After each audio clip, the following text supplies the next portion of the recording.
All right, well, 4.5 hours later. I mean, first off, it's certainly good to be 2-0, and that's as good as we could be right now. A lot of good things. Certainly, the punt return unit was a highlight today and did a great job. I mean, that's 2 punt returns for touchdowns. You can go a couple of years without having 2 punt returns for a touchdown. So that was encouraging. I like the way we ran the ball, and I like the way we played run defense. The turnovers are gonna, if we keep turning the ball over like we are now, we're gonna lose games. A turnover coming out led to one of their touchdowns, and a turnover going in cost us a touchdown. So there's 14 points that we gave them 7, and we took 7 off the board. And that's really 2 weeks in a row that we've done that. And we're not going to be able to do that starting Thursday night. And then, the other obvious concern right now is our pass defense. That's 2 weeks in a row we've given up over 300 yards in the air. Their quarterback's a good player, but we're still not getting off the field on 3rd down, and we're not covering the downfield passing game.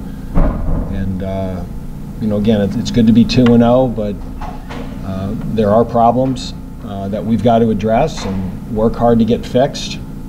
And I want this to be as quick a press conference as I can, because I've got to go back to the office tonight and work for about another 6 or 7 hours thanks to the ACC.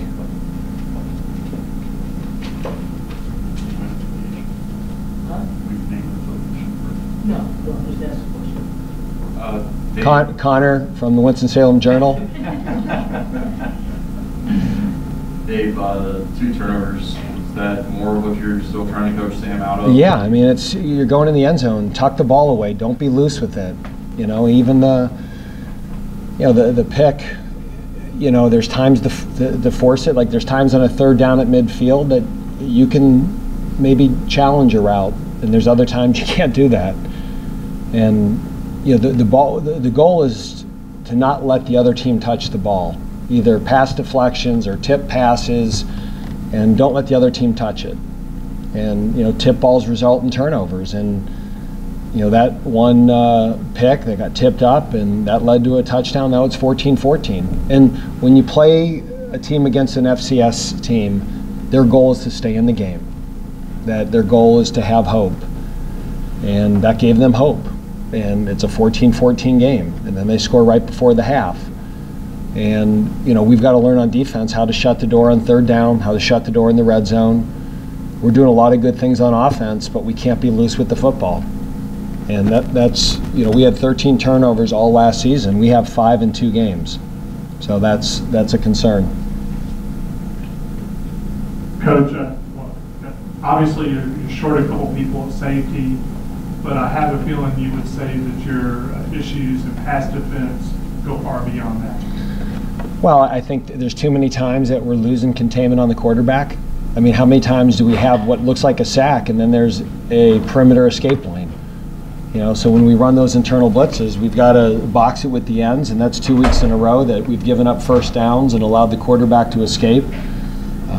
Sometimes it's by design that we're trying to spill the quarterback there and deliver it to an underneath player that can rally to it. But there were times today that boundary end needs to be containing. And, that happened against Tulane, and it happened again today. So, again, there's problems we got to get fixed. And, I thought Towson had a heck of a plan. I think their quarterback's a good player.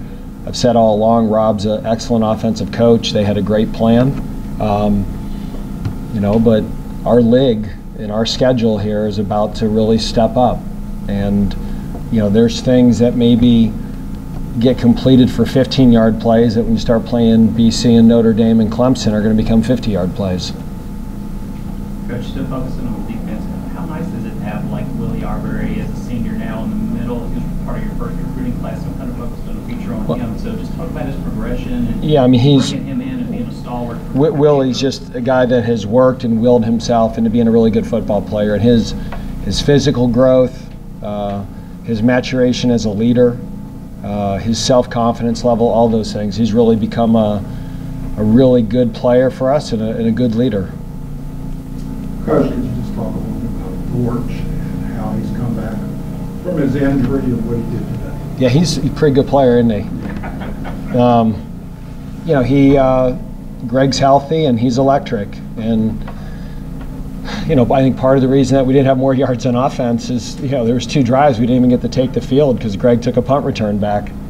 So, I mean, he's electric. And, you know, you guys asked me if we were going to use him in the return game. And I said my goal is that every time they kick the ball, he catches it. And so you see why. And, you know, every time he has the ball with his hands in space, you know, I get excited, the fans get excited, our whole team gets excited. It just, you know, he makes plays like that every game. Last year he didn't have a return touchdown. I think he had the one against Presbyterian callback. So was it good to see him get rewarded for? Yeah, and then we have the one, the flags are out there, and I'm like, oh no. And then someone said, no, their guy played with his helmet off. So it worked out okay.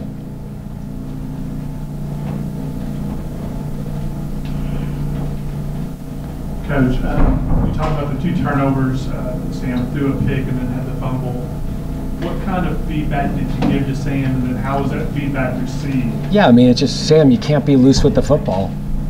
I mean, you know, we've played 2 games that we've been able to overcome that. And I would argue these last 2 games were only competitive because of those things.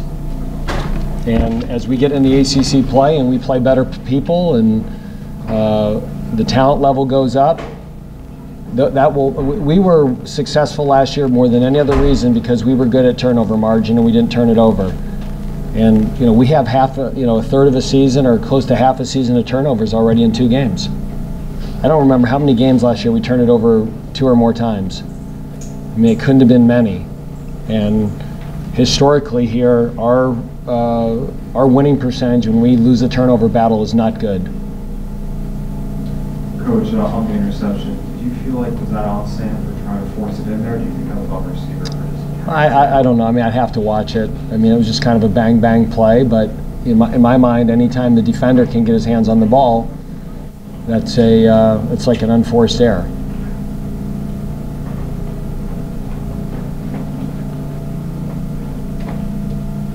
Did you like after the Lightning play being able to force some different people in there? And Yeah. that haven't played yet? I mean, honestly, with the game on Thursday, we wanted to either, you know, get our 2s in and get some guys experience, or if the game had been terminated at that point, I'd have been good with it too.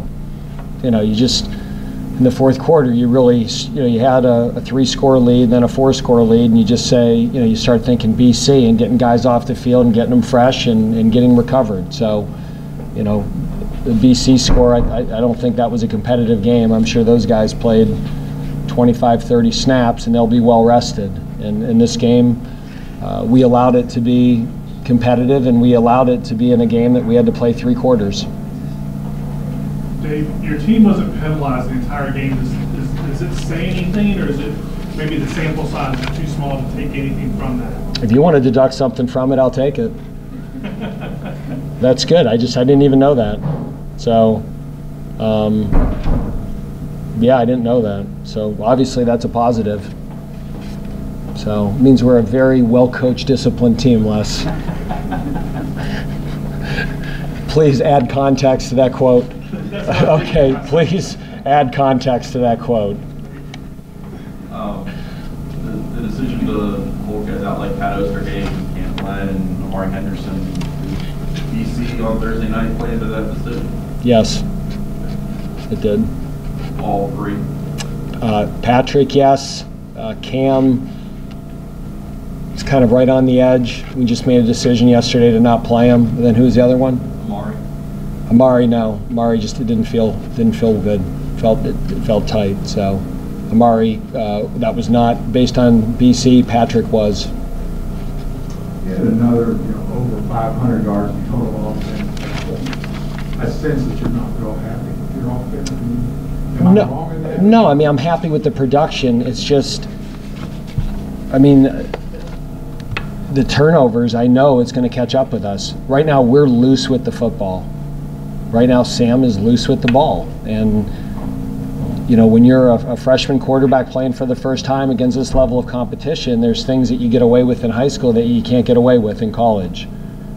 And, you know, so right now he's got 4 turnovers in 2 games. And, you know, we have to cut that out. I mean, if we do that against BC, it's not going to be a happy locker room.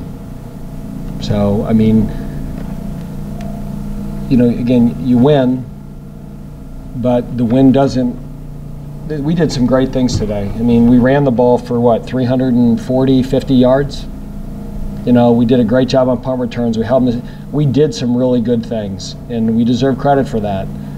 But you cannot turn the ball over, and if you keep allowing third downs to get converted and teams to get chunk yards in the passing game, you know, when we start playing the ACC people, I know that'll catch up with us. And so we've got to get that fixed. I got one more, Dave. I don't think we've talked about Kate Carney, and this was his first 100-yard game since October of his freshman year. So I think he looked pretty good.